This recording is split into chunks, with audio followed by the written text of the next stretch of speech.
Hello stenographers. Welcome to speedy shorthand. Steno related exams की preparation करने और steno में स्पीड बूस्ट करने के लिए इस चैनल को भी फॉलो करें और अपने दोस्तों को जरूर सजेस्ट करें। आज आपको डिक्टेशन देने जा रहा हूँ sir Kailash Chandra volume 1 exercise number 11 at the speed of 100 word पर मिनट। डिक्टेशन स्टार्ट हो रही है 5 सेकंड में। Ready, start. Sir, several questions raised regarding the Defense Ministry and the External Affairs and Irrigation Ministries have been clarified by my colleagues from those ministries. My task, therefore, has been simplified to that extent.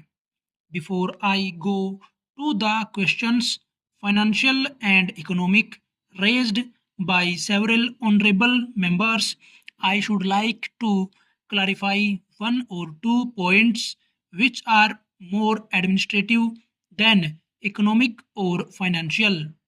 One of them was raised by my honorable friend.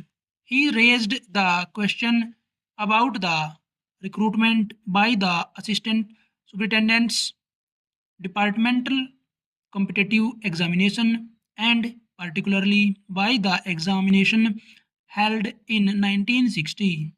He said that about rupees 6 lakhs were spent for the 1960 examination, and later it was declared that no vacancies were available.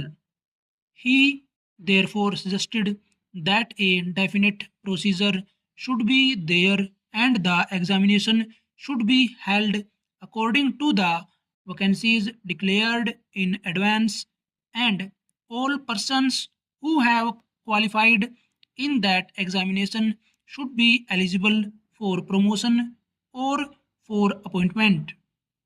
Sir, I do not know whether the honorable member knows how these vacancies are filled.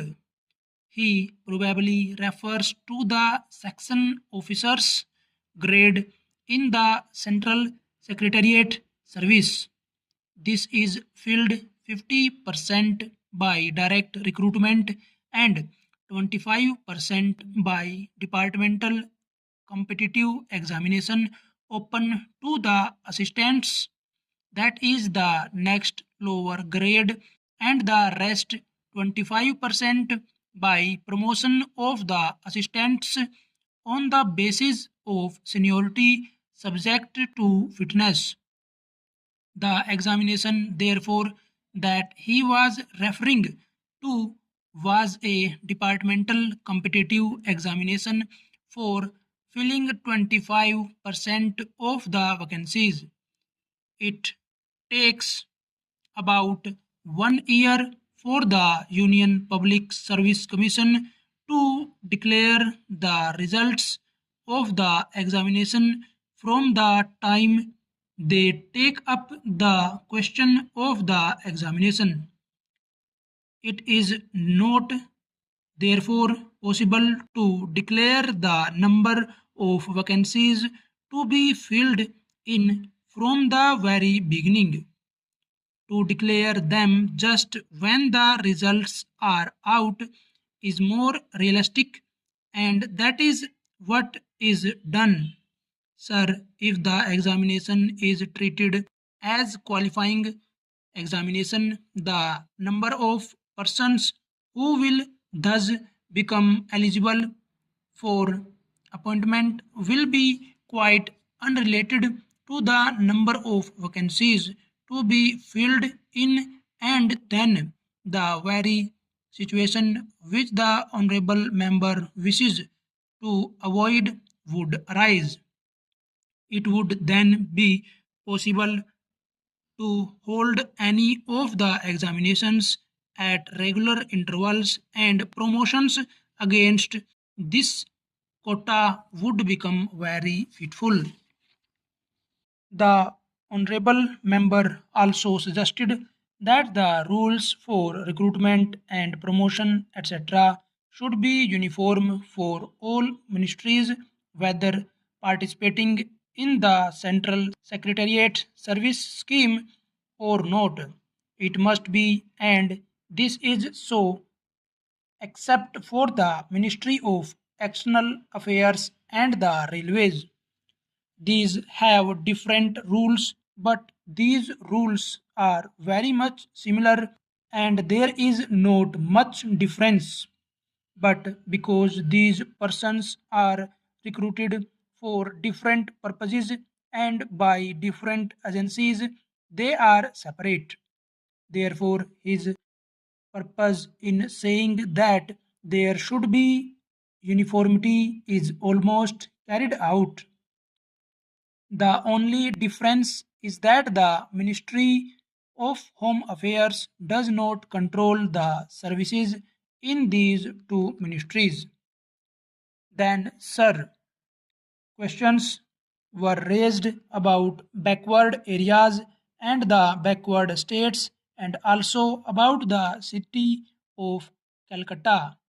If the budget is properly scrutinized, it would be found that assistance is provided by the states, particularly the backward states and the Finance Commission, which assesses the overall requirements of the states, takes this into consideration and makes its recommendations, which are carried out every time the Finance Commission's recommendations are received, and they are received periodically according to the Constitution. Sir, I would like to give the total amount paid to the states on this account. The main objective of planning is to create conditions in which living standards are raised in a sufficiently reasonable level and all citizens are given full and equal opportunity for growth and service.